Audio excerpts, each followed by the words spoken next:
amène chocolaté.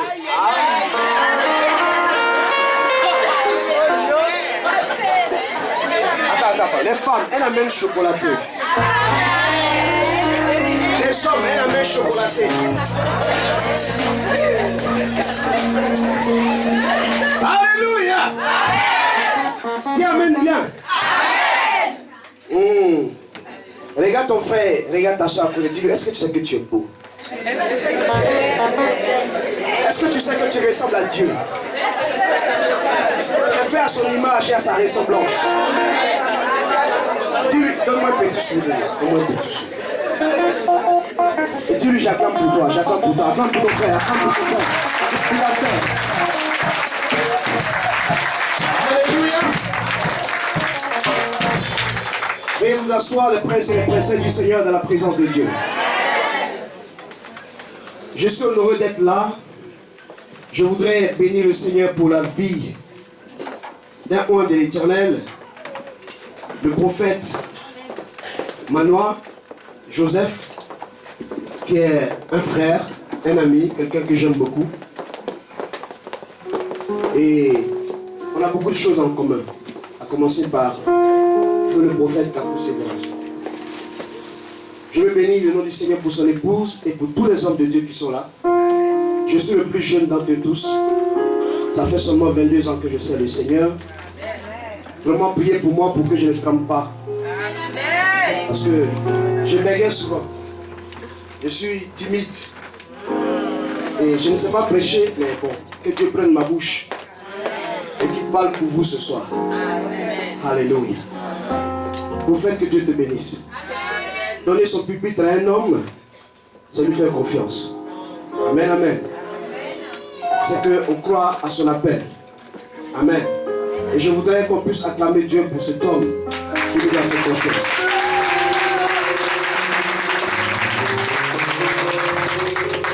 Amen, amen. Vous savez, moi j'ai l'habitude de dire, si tu veux un homme de Dieu qui réussit, c'est qu'il est une bonne femme. Parce que pour moi, c'est le pouvoir de la femme qui est capable de pouvoir propulser un homme de Dieu. Alléluia. Amen.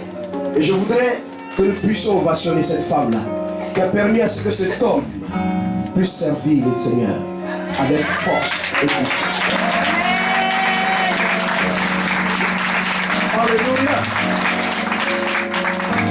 J'aime les femmes dans le Seigneur parce que les femmes sont plus sensibles au Saint-Esprit. Les femmes sont les êtres qui sont plus proches de Dieu. Amen.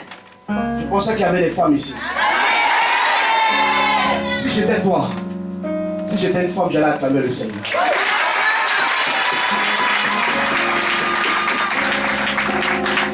Bien-aimé, je ne sais pas ce que serait l'évangile sans les femmes.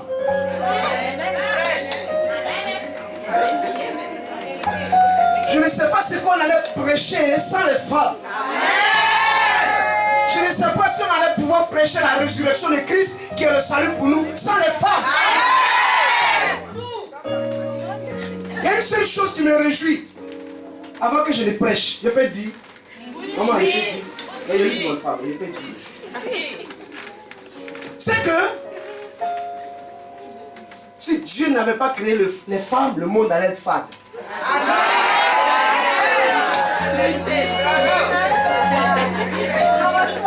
Alléluia. Amen, amen. Les femmes sont le secret de la réussite. Amen. Si tu as prié, tu as gêné, tu as tout fait, tu ne réussis pas.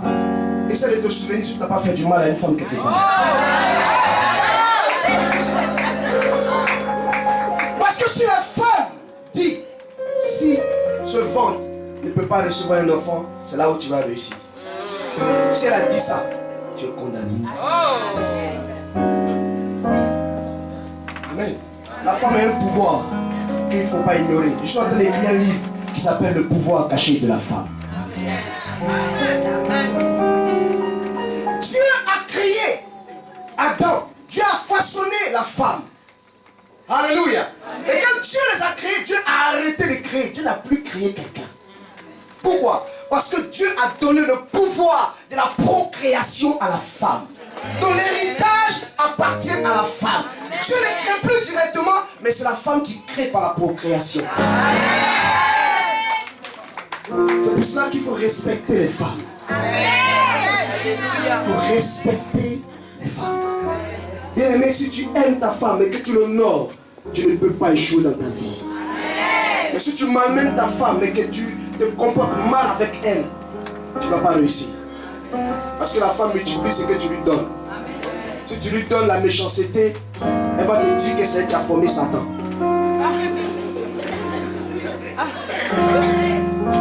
Mais si tu lui donnes l'amour, bien aimé, elle va te faire planer sur les nuages.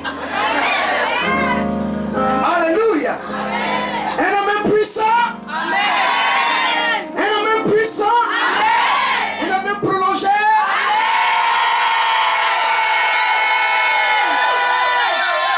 Un homme chocolaté. Tu es béni, tu es une bonne femme. Que le Seigneur te donne ce que ton cœur désire en 2014. Et que la grâce qui est sur ma vie te soit accordée au nom puissant de Jésus-Christ de Nazareth. Touche-la, Seigneur.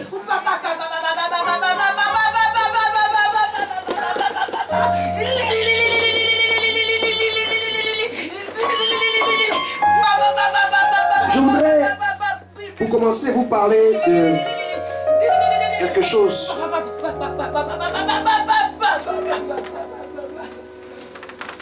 Béni TV. Béni TV est une chaîne de télévision chrétienne. Qui a déjà entendu parler? Amen. Et cette chaîne de télévision chrétienne est sur satellite. Il y a 20 millions de téléspectateurs depuis 2 semaines. Parce qu'au niveau de l'Afrique et de l'Amérique latine, nous sommes sur Canal Horizon. Canal Sat, si vous voulez. Et Béni TV a son siège en Côte d'Ivoire, à Abidjan. Et Béni TV maintenant sera en Europe, représenté par votre humble serviteur que je suis, donc responsable de Béni TV Europe. Et cette chaîne sera bientôt sur Canal ici, au Free. Nous sommes en train de négocier. Et c'est une chaîne de télévision chrétienne. Désormais, vous pourrez voir le prophète en train de prêcher assis dans ton salon à la télévision.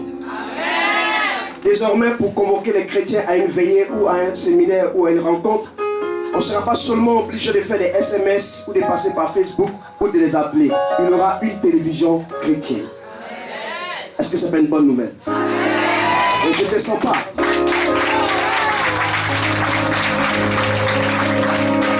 Alléluia. La différence entre Béni TV et les autres chaînes de télévision chrétienne, c'est que Béni TV est une télévision à part entière qui fonctionne 24 heures sur 24, 7 jours sur 7.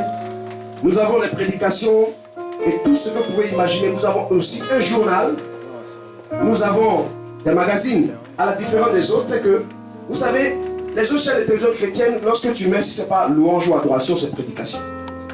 Mais Béni TV a un journal d'information et Béni TV a des magazines. Par exemple, sur l'informatique, sur la poterie, sur l'agriculture.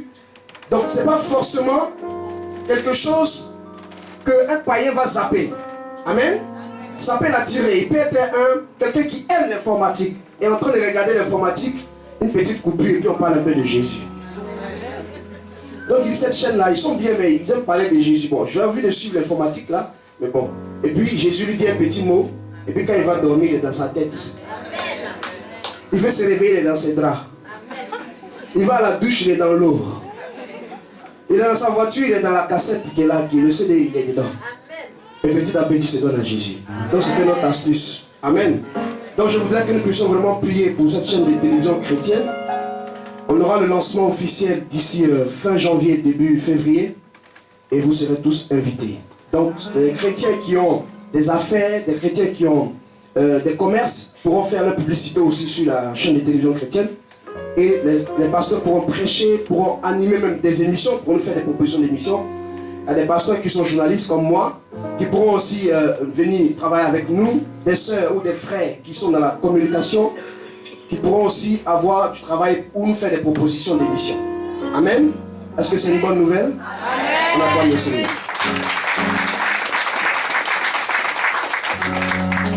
Amen, amen. L'alpha et l'oméga. Ça veut dire quoi même, l'alpha et l'oméga? Je ne sais pas trop. Informez-moi. C'est quoi? Commencement et la fin. Ah, commencement et la fin. Donc, commence et puis termine. C'est ça, non? Ou bien il est au début puis il est à la fin. Il est partout. Donc l'alpha, l'alpha c'est quoi? C'est le commencement. L'alpha c'est le commencement. Et la fin c'est l'oméga. Amen. Qui connaît son alpha et son oméga? Qui connaît lui-même son alpha et son oméga? Hein? Tu connais ton alpha et ton oméga? Ton alpha c'est quoi? Non. Toi-même ton alpha c'est quoi? Que Dieu te bénisse ma fille. C'est ta? Et ton oméga c'est quoi? Ta mort. C'est? Ta mort. Et l'alpha de Dieu c'est quoi? Il en a pas. Il a? Amen. C'est pour ça que j'ai l'habitude de dire une chose. On a l'habitude de dire Dieu. Dieu. Dieu. Mais Dieu c'est quoi? Le chrétien dit Dieu. Le bouddhiste dit Dieu. Le païen dit Dieu. Tout le monde dit Dieu. Bien aimé, je veux que tu puisses définir toi ton Dieu. Pour ne pas que ça reste Dieu. Parce que Dieu veut dire quoi? Tu connais la signification de Dieu? Dieu veut dire divine énergie universelle. C'est alors que n'importe qui peut utiliser le terme Dieu, qui est une divine énergie universelle. Alléluia. Mais nous, notre Dieu, il a un nom. Amen, amen. Il s'appelle comment? Jésus. Il s'appelle Yeshua. Amen. Donc, désormais, quand vous êtes dans un milieu que tout le monde dit Dieu, il faut pouvoir faire la différence entre ton Dieu et le Dieu. Parce qu'il y a beaucoup de Dieu. Amen. Et on dit souvent, Dieu existe. Je pourrais dire que c'est du pléonasme. C'est une faute grave. Parce que Dieu n'existe pas. Je vais vous choquer. Vous êtes choqué, non? Vous êtes choqué? Dieu n'existe pas. On me regarde très mal. Qu'est-ce qu'il va nous dire ce moment? Les hommes de Dieu, Dieu n'existe pas. Tout ce qui existe périt. Dieu est. Quand quelque chose existe, ça veut dire que la chose a été créée. Et la chose a une fin. Dieu n'a ni commencement ni fin. Il est l'alpha, il est l'oméga. Il était avant, il est après. Il est. C'est pour ça que sa parole dit, je suis. Alléluia. N'ayez pas l'habitude de dire que Dieu existe. Dieu est. Il dit, je suis l'alpha et l'oméga. Je suis celui qui... Il n'a jamais dit je suis celui qui existe. L'existence commence quelque part et finit quelque part. L'homme existe parce que l'homme naît et l'homme meurt. Mais Dieu n'existe pas. Dieu est. Alléluia. Bien-aimés, est-ce que je peux vous parler ce soir? Est-ce que je peux parler de la part du Seigneur?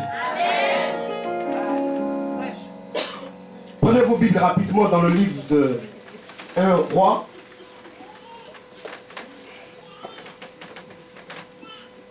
Je vais parler du commencement et de la fin de quelqu'un, de l'alpha et de son oméga. 1 Roi 1.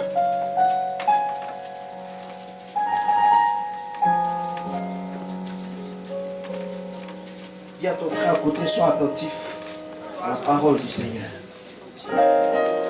Ne sois pas distrait, car Dieu est dans la place. Yeshua. Shia.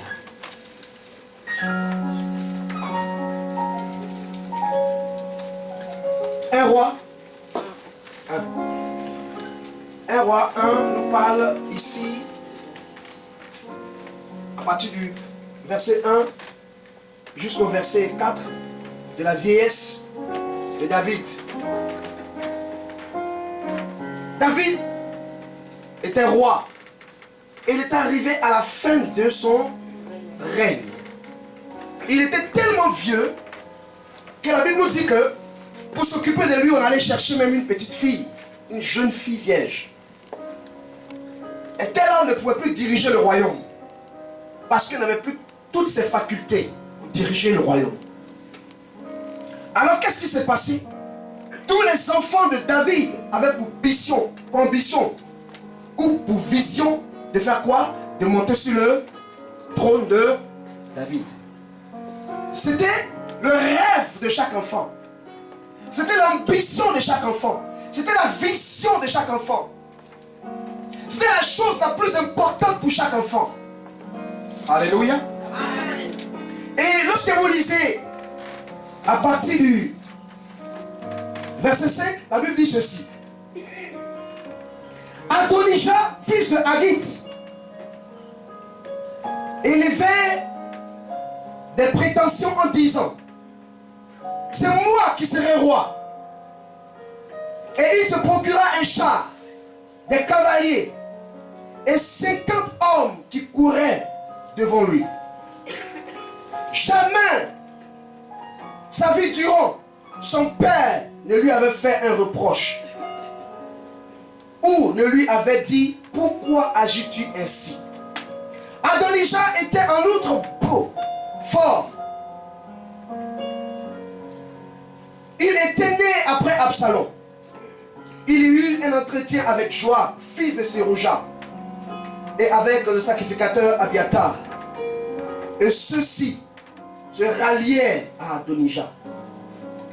Mais le sacrificateur Sadok, Benaja, fils de Jéhoiada, le prophète Nathan, Chimér et les vaillants hommes de David ne furent pas avec Adonijah. Adonijah sacrifia du petit et du gros bétail, ainsi que les veaux gras près de la pierre de Zoélec, qui est à côté d'Arogel. Et il invita tous ses frères, fils du roi, et tous les hommes de Juda, serviteurs du roi. Mais il n'invita pas le prophète Nathan. Je m'arrête là. Mais il n'invita pas le prophète Nathan. Dis le prophète. Le prophète. Aujourd'hui, il y a beaucoup de prophètes. Donc, il faut que je parle de ça. Amen. Amen. Tous les enfants de David voulaient monter sur le trône. Mais il y a un parmi eux dont on nous parle ici qui s'appelle Adonijah. Adonijah, la Bible dit, s'est laissé emporter par l'orgueil. Pourquoi? Parce que Adonijah, de son vivant, son père ne lui avait jamais fait de reproche pour dire: pourquoi agis-tu ainsi? Adonijah était le plus fort et le plus vaillant de la famille. Adonijah avait des chars et des cavaliers qui couraient autour de lui. Adonijah avait les hommes les plus importants de la ville qui avaient embrassé son parti. Ça veut dire qu'ils sont ralliés à lui par rapport à ses ambitions, par rapport à sa vocation, par rapport à son rêve, par rapport à sa vision du trône royal. Et ces hommes ont fait un avec lui, ont fait bloc avec lui, afin qu'Adonijah, ou Adonijah si tu veux, puisse monter sur le trône de David. Or, lorsque Adonijah regardait autour de lui, aucun homme n'était comme lui, aucun de ses frères n'était comme lui. Il réunissait tout ce qu'il fallait pour pouvoir monter sur le trône de David. Et il a organisé un festin pour fêter sa montée sur le trône royal. Il a tué des veaux gras, du petit et du gros bétail. Mais la Bible dit, il a invité tous ces hommes importants. Mais il n'invita point Nathan, le prophète. Alléluia.